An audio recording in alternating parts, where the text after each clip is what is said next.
Today is May 8th, 2025, and we welcome you to our final episode of the Chapter 49 podcast as Duncan heads off to the sunset in retirement. My name is Larry Lannan. I am a retiree and communications volunteer for Chapter 49. And as most of you already know, Chapter 49 represents most IRS employees in the state of Indiana. So once again, let's welcome back our Chapter 49 president, Duncan Giles. Thanks, Larry. It's always good to be here, even if it is for the last time. Well, yeah, we're going to enjoy it while we can here. Uh, you and I have had a almost weekly routine of doing this, so we'll certainly miss it when it's gone. But while we're here, let's do our final podcast because unfortunately we do have a lot of news. Most of it is not good. So we'll start off with this. Some of it is good. And we want to dovetail a little bit to our podcast last week with our national president, Doreen Greenwald. Your very first question to her was on the court cases. And she said, which one or ones? You know, and she also mentioned that every time she walked to the door of her office, something changed. But we want to differentiate something that's been going on because we have a very big win. The management has now sent out orders that yes, NTEU is the exclusive representative. They can't deny that now. The court has issued a very clear injunction on that. Yet, at the same time, the management is still not honoring all parts of our contract. So let's talk about the good news and the bad news that's coming now with all these court decisions. Yeah, the main one that I'd like to focus on today is the one, as you just mentioned, the preliminary injunction that was granted by the judge. And in his decision, he pretty well eviscerated the Justice Department's objections and trying to make the case that the IRS and the other NTEU covered agencies were national security. We haven't been for all these years, and now all of a sudden we are. And so that's how they tried to basically strip the union rights away from us. And the judge said, no, I'm going to go ahead and grant NTU's preliminary injunction. You are still as you said, the bargaining unit representative. We can still do grievances, sit in meetings. We'll have dues withholding start again, things of that nature. Now, this, of course, is not the end of it because, almost immediately, if not immediately, they, of course, filed with the appeals court to try and overturn this ruling. They wanted the judge to say, hey, until you've heard from the appeal court, I'll not enforce the stay on the preliminary injunction. The judge said, no, I'm not having any part of that. The preliminary injunction stays while you go to the appeal court. So as of right now, in this case, it's business as usual. Could that change? Absolutely, depending upon what the appeal court says. Eventually, it's going to come down to exactly what this judge wrote in his summation, because of the fact that here's what the law says, here's what the contract agreement says. This is going to go forward, and we will prevail. But it looks like the administration is going to do everything they can to delay it. So then we get the question, and this has come up numerous times. Okay, NTU won the court case. No, we didn't win it. We got a preliminary injunction. Well, but NTU now can say, okay, you have to let us go back to telework, and you have to let us go back to, compressed work schedules and all that. No, those are two separate items. It's almost like each one's going up a different silo. With one, we were able to go to federal court. With the other, when we're talking about things like telework, compressed work schedules, which is the 410 or 549 or MaxiFlex, we have to go through the national grievance route. We don't want to do that, but legally that's what we have to do. We have to set up a meeting with IRS. IRS has to then say, okay, we are denying this. Then we can invoke it for arbitration.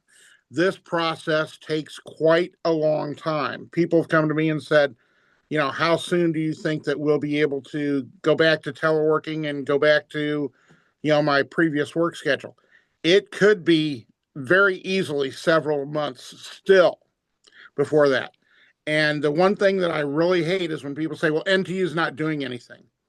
NTU is doing an unbelievable amount of work, as Doreen alleged, not alleged, but um, stated last week, that our legal department is just going busy all the time, filing whatever they need to file, whether it's a national grievance, institutional grievance, filing with the Merit System Protection Board, filing in the courts, whatever the proper venue is, we're filing, and we're going to be prevailing because we have the law on our side, the contracts on our side.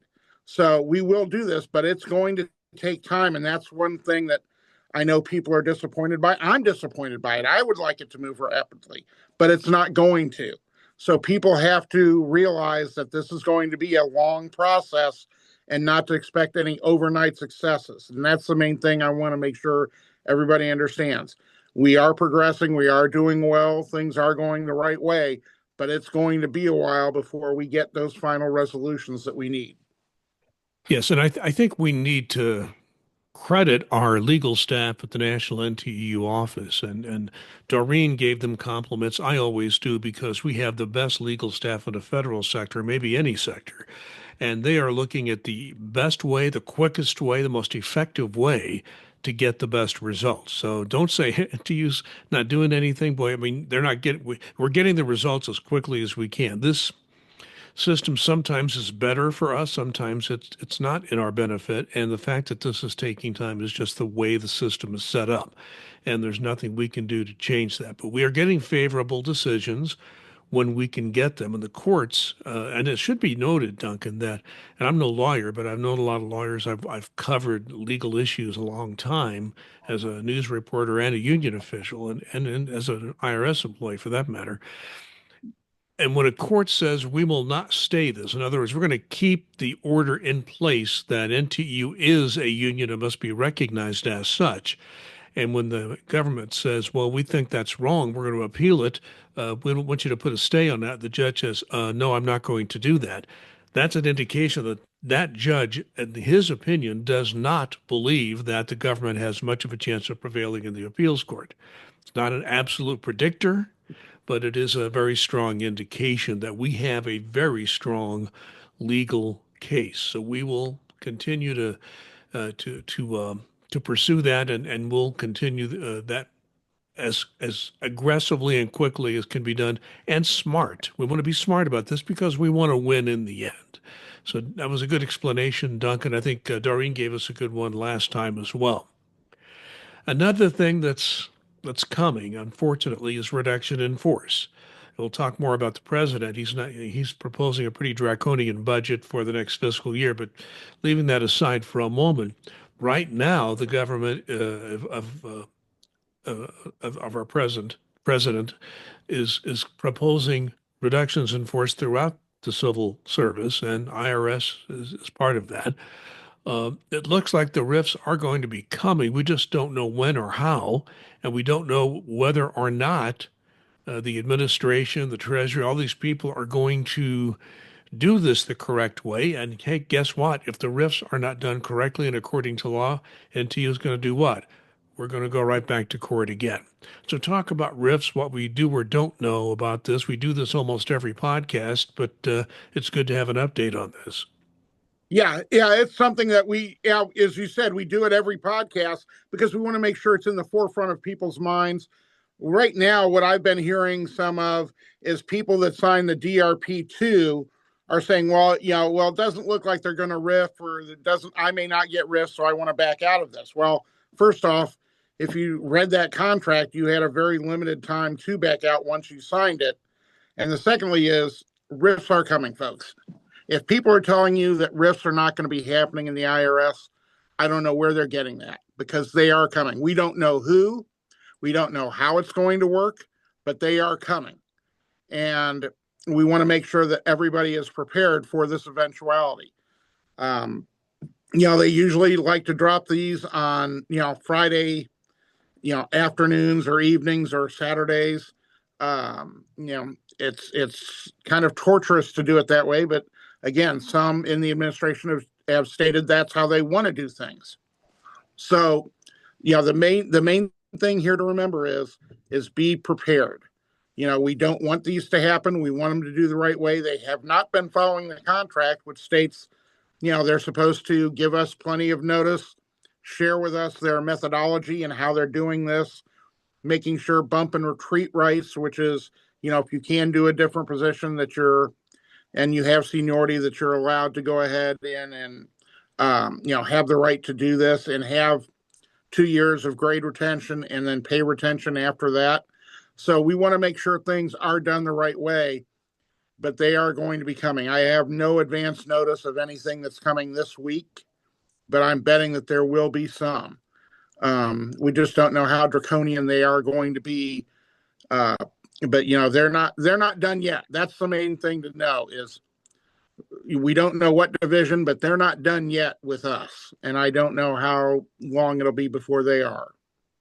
Yeah, I did see that some, and you had some messages shared with you from other people who are members of our union who have received messages from their business operating division that, well, we've, at least for now, we have enough people who have retired and left that we don't have to do a reduction in force now. And I think we need, maybe people saw that and were lulled into a false sense of security. That's for now. And we don't know what cuts may be coming in the future. We don't know what the future holds. That's just as of this point in time. And I think I have to give the executives credit for at least trying to communicate what they know at this point. But I think employees need to be careful just because you receive a message like that from your business operating division chief saying we don't need to do a reduction in force now doesn't mean that's a permanent thing. It can change very quickly, and we need to be aware of that. Yeah, and that's one of the things that there are executives out there that are fighting to keep as many people as they can. But when you're seeing and are saying, my management chain hasn't said anything, they don't know anything. That's because these decisions are being made. You have to remember, our acting commissioner is a deputy secretary of the Treasury, and that's where these decisions are being made at the Treasury level. These decisions are not being made at the IRS level. The IRS has, submitted data, told them what we need. Whether they follow that or not, we don't know. But so I understand it's frustrating when your manager's manager, or above them, the executives don't know what's going on. They're trying to, executives, and trust me, I've talked to countless. I'm not even going to try and figure out how many executives I've talked to that I've dealt with over the years, because they call me to compare notes. And we're trying to figure out, how it's going to work and what's going on. And they are being kept in the dark. So they don't know. So anytime that you're seeing these heads of these different divisions saying, we're not going to do any more risks right now, they're trying their best to keep the people that they have. Great example was LB&I when they said, okay, we don't want to do DRP for all these people, DRP 2.0, because we know we're going to need them, which I think is, it sucks if somebody wanted to take the DRP 2.0. But it's one of those things where basically they're trying to say to those above them, hey, look, to be able to still function in this organization, we need these people. If you let them go, we're just going to be totally decimated. So, as you said, and so well, right now, they're good. Could that change tomorrow? Unfortunately, it could. We hope it doesn't, but it could. So that's, just be mindful, folks, that things can change on a dime. Well, let's move on to budgets. Budgets are being proposed now for the coming fiscal year, which is supposed to start on October 1. Now, how many times have we had the budget on October 1? Not too often in recent years anyway.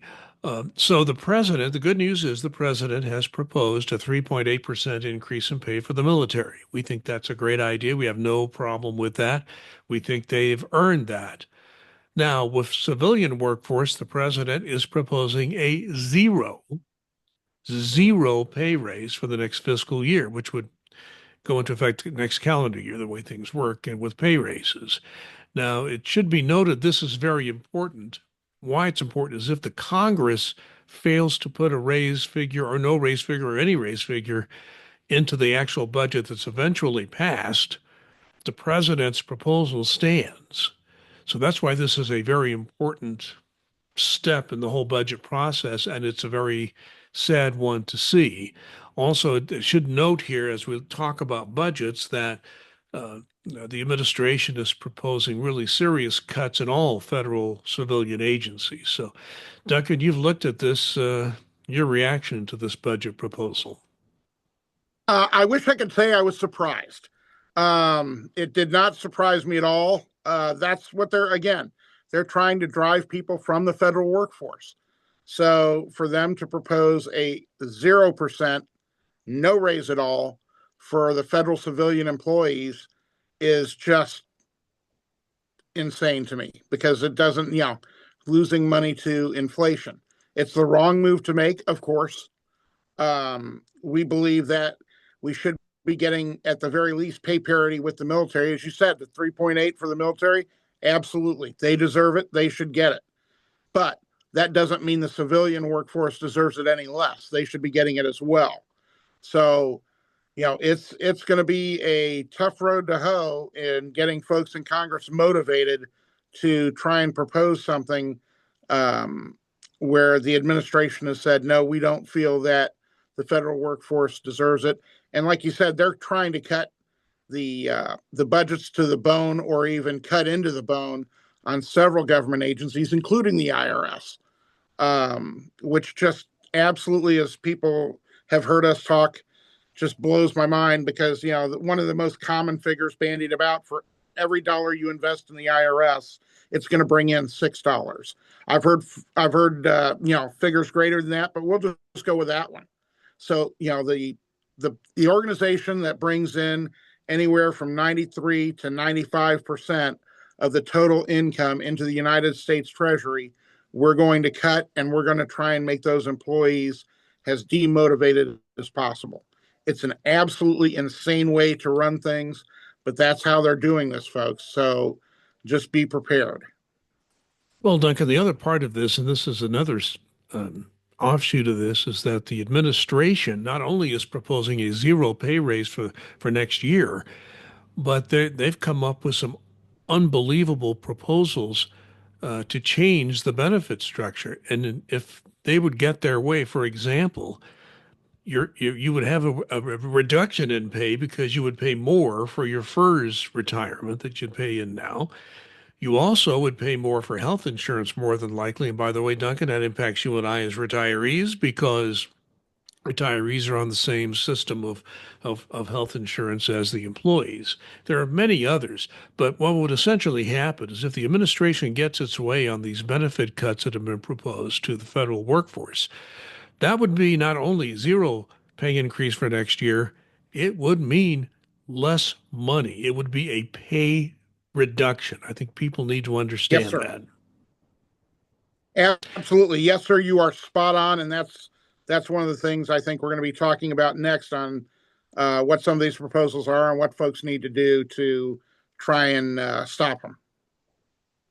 Well, on that issue, we have at NTE, we have to be careful about this. We don't want to talk about politics, but we can talk about legislation and proposed legislation and what we would suggest you do on your own time with your own equipment software. But we would urge you to contact your two senators and your representative in Congress. We say that because these cuts would be awful for retirees and those who are currently working and staying with the service. Both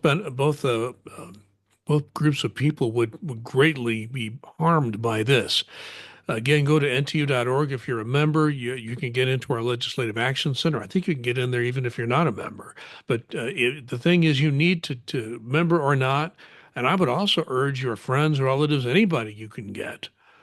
And if you are involved civically where you live now, just talk to the mayor's office, talk to the civic clubs, let them know that this is harmful to your local community. You will lose service from the VA. You'll lose service from Social Security. You'll lose service, of course, from IRS. So this will have an impact on every local community in America if these cuts become reality. We think that there are enough people in Congress that are opposing this, but you don't know what's going to happen. We have to be very vigilant and constantly reminding our elected officials that, hey, we're watching this. We want you to do the right things. With all these benefit cuts on the table, Duncan, how important is it for people to make sure their elected officials know how you feel and the people you know feel? We can't emphasize this enough. I know Doreen talked about it last week, and people can go on the ntu.org website. You do not have to be a member to send letters to your congressperson, your senators about this. Because again, we're talking a couple of different things here. You know, the two big things that are really starting to freak people out are the proposed increase for FERS for people who have come in from 2012 and earlier. To it's a graduated schedule, but it would go from 0.8% to 4.4%. For new people who are going to be coming in, they either have a choice of paying an extra 5% on top of that to be 9.4%, or a 4.4% and then be an at will employee with no protections. And also the supplement. And this is a huge thing for people who've taken Vera Vista with these buyouts, is the what passed the House Budget Committee. It passed the committee, the Government Oversight Committee, not the entire House, that said that this would be hitting on the date that it was signed, not on, not in the future, on the date the president signs this legislation. So that would mean that folks who, have set a retirement date of, say, let's say fiscal year, the end of the fiscal year on September 30th, if this is signed in August, they would not get that supplement that they've been counted on, that they were told they were going to get, that they would retire on. And I've seen at least one member of a particular party that has said, this is no way to do this. It's not fair. These people have a contract. The entire wing of the other party has said, no, this is not something we'd ever vote for. But we're hoping, like you said, to get enough votes to stop that. And as I tell people, when you do this on your own time, on your own equipment, not on government equipment, is to also phrase it that congressional staffers, these are the folks who are reading these emails or taking these calls, are also going to be impacted by this. And so, make sure that you mention that and tell your relatives to mention that, or your friends to mention that when they're doing that, because we need everybody to put pressure on the folks in Congress to let them know how harmful this is and how you feel about it. And if you need to do this, I know people that are doing this daily, because it doesn't, this is what the congressional offices are set up for. They don't get upset if you call in or if you email them. It's almost like a tick mark, but they need to know and they need to hear from their constituents on how this impacts them. And, it also includes the high 3 to high 5, which is supposed to take place according to the legislation that's out there right now at this moment, that again passed the committee and would take place in fiscal 27. So that's not the immediate, but that's still a harmful thing as well. And again, this is all being done to try and get it in under budget reconciliation so that they can have offsets to pay for tax cuts to various groups. And I'm not even going to go into that because that would just make my blood pressure go up about 40 points, and we don't need that. But it's something that it's extremely important that however you do it, you contact your representative, you contact your senators, let them know where you stand, even if you think they're not going to make a difference. If enough people do this and if enough people are reaching out, they will think about this. And all we need are a few to think about this to stop or moderate this type of thing to make it more fair for the federal employees who will be impacted. Well, I want to say a few words here at the end about Zoe Olgi. Zoe's been our treasurer for many years here at Chapter 49. She's worked out of the Merrillville office up in the northwest part of Indiana for many years as a great revenue agent. And she is preparing to retire, as many people are here at this time. But Zoe, and we thank her so much for this, is in her retirement willing to continue her duties as a Chapter 49 treasurer, which is a big boost to people who are members of this union in Indiana. So just want to give our thanks to Zoe Olgi. Absolutely. Zoe's been a member, great steward, um, great person to have on the executive board, very mindful of the members' money. This chapter is in very good shape money wise. We've always tried to be fiscally responsible.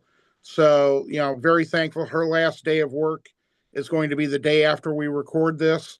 And we're very thankful that she is going to remain on as a retiree, as treasurer, to make sure things are being done correctly. Also, like to say that my successor will be Gail Groves, who's our chief steward and vice president right now, and wish her all the best and best of luck in what's going to be an interesting situation. Well, yes, I've known Gail almost all my 28 years I worked at IRS. And I do wish her the very best. She does have a tough job ahead of her, and people need to support her. As she begins these very, how should I put it, awesome duties of being a chapter president. It is a very important job. So just be aware of the fact that she does deserve your support as a brand new president, and as the incoming chapter president, we certainly wish her the best. And Duncan, I do want to say we have, for most of our time on this podcast, always ended the podcast with a final comment. Well, guess what? This is our final comment because this is our final podcast because you are retiring. And I'll just say this quickly. Duncan and I really enjoy podcasting. We may do something. I'm going to give him a chance to just retire and enjoy that. But we've discussed maybe doing some kind of podcast later on. We might do that. We might not. It really depends on how Duncan feels in his retirement. But we're not closing off the possibility of doing something, some kind of podcast in the future. But with that said, Duncan, let's have on this final Chapter 49 podcast your final comment. Yeah, as we record this, I'll be leaving the service in a week, turning in my equipment, the whole 9 yards. Um, it has been an honor, an absolute honor to serve the members of Chapter 49 and of the IRS as a whole, and in capacities like convention, all the folks that NTU represent. NTU is an absolutely awesome organization. We have had wonderful leaders. The chapter here has had wonderful leaders over the years. I have been blessed, absolutely blessed, to work with some of the best people out there. And I just am so thankful for all of them for making my job a lot easier and enabling me to do what I need to do to help people. You were the one that recruited me into NTU the very first or second day that I was with the IRS over 30 years ago. And I have not regretted that decision one time. I've truly treasured our friendship, and I think that's carried over into this podcast. And I want to thank each and every one of the people out there that are associated with NTU or associated with Chapter 49 for everything that they've done over the years, the support that I've gotten, and that I am, I'm leaving with my head high, knowing that I've done everything I could, and always been and always in my mind, okay, how can I help make it better for the organization and for the people I represent? That's always been my first thought, will always be my last thought until I turn in my stuff a week from now. Yeah, Duncan's right. I did recruit him early when he came into IRS, but my first memory of having a conversation with Duncan was in April of 1995. I was serving as Chapter 49 vice president at that time, and the Oklahoma City bombing had just happened. Duncan, again, was a fairly new customer service rep at that time, but he sought me out as the chapter vice president. And all he wanted me to know is that he wanted to know how he could help because he was concerned about the people in Oklahoma City, the victims, the survivors, all the people who were federal employees impacted by that horrible event. I let him know, yes, we are working on this, but it was new. We were just trying to react as best we could, and I would, give him information soon, which we did get out pretty quickly. But I was impressed at that point because Duncan's first priority was finding a way to help. Now, the word help is one Duncan Giles has used time and time again throughout his IRS career. Duncan's focus has always been on helping others. Becoming a union official and, of course, president of this chapter, that did not further his IRS career, just so you know. And that's true of a lot of chapter officials. But it did lead him to a 25-year involvement with NTEU, where Duncan, every hour of every day, is a full time union official for Chapter 49, centered his attention on what he could do for others, constantly working on how to make the IRS a better workplace for everyone. He did it here in Indiana. He did it nationally by being a part of the very first customer service agreement, helping people working in IRS customer service. His work on national agreements provided very important language that has made IRS just a better place to work for everyone. But Duncan Giles is even much more than that. He's a father, a great father to his daughter Maddie, a husband to his wife Kim, and I can say with some authority that Duncan Giles is a good friend. I say that because Duncan Giles is my friend, a very good and valued friend to me. So, Duncan Giles, you have earned your retirement, my friend. So, what you need to do now, take a deep breath, which is what I did. Take a deep breath, sleep in, and start enjoying your retired life. So, Duncan, thank you for everything you have done for all of us in Indiana and throughout the country. We haven't forgotten you. Thank you very much. Appreciate it. And I've always, well, I don't say always, when we were starting this podcast, again, we were in the midst of COVID. So I decided to sign off every podcast with two phrases: be safe and be kind. And that was a reaction to COVID.